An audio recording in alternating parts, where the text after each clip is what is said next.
Hoy os quiero hablar sobre la sombra, un término que desarrolló el psicoanalista Carl Gustav Jung, discípulo de Freud. Empezaré con una frase de un curso de milagros que dice así: cada uno se identifica con su propio sistema de pensamiento y todo sistema de pensamiento se centra en lo que uno cree ser. Nuestra identidad está formada por dos aspectos, uno por el personaje que mostramos al mundo y segundo por la sombra, es decir, aquellos aspectos de nosotros mismos que rechazamos y que queremos ocultar. Al hacerlo, estamos entrando también en el juicio, ya que cuando lo vemos proyectado en el exterior, lo juzgamos, como por ejemplo el robo, el egoísmo, el desorden. Cada persona forma su identidad, pero llega un momento en la vida que empezamos a replantearnos quiénes somos realmente. Para Jung, cuando tu identidad se vuelve incómoda, significa la búsqueda de la totalidad, la búsqueda del propio ser. Suele coincidir con la crisis de la mediana edad entre los 30 y los 50 años y buscamos completarnos más allá de lo que somos. En esta etapa es cuando tenemos el encuentro con la sombra, es decir, aquellos aspectos de nosotros que hemos ido reprimiendo a lo largo de nuestra vida o que negamos. Empieza un trabajo de aceptación y comprensión, de autocuestionarnos, para poder replantearnos quiénes queremos ser realmente. No se trata de vivir solo de la sombra o de reprimirla, que es lo que normalmente hacemos cuando nos polarizamos, sino que tenemos que aprender de ella para crecer y desarrollarnos como individuos.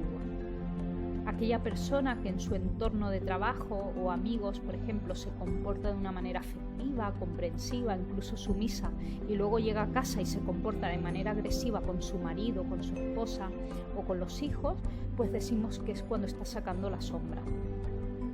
La sombra, al ser una energía reprimida, cuando empezamos a conectar con ella implica pasar por situaciones de alta carga emocional. Cuando sacamos la sombra empezamos a proyectar en los demás y es una manera de justificarnos. La proyección es una defensa del inconsciente. Proyectamos en los demás cualidades y características que nos son propias a nosotros. Cuando proyectamos estamos fabricando en el exterior lo que negamos en nuestro interior, por lo que el exterior viene a ser un espejo de nuestro interior, es decir, acaba siendo lo mismo.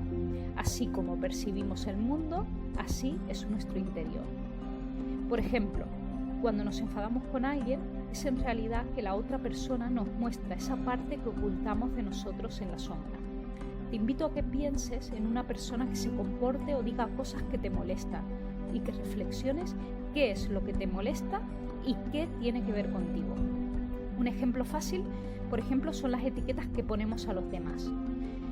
Es decir, por ejemplo, decimos que una persona es egoísta y este egoísmo nos está molestando, ¿vale?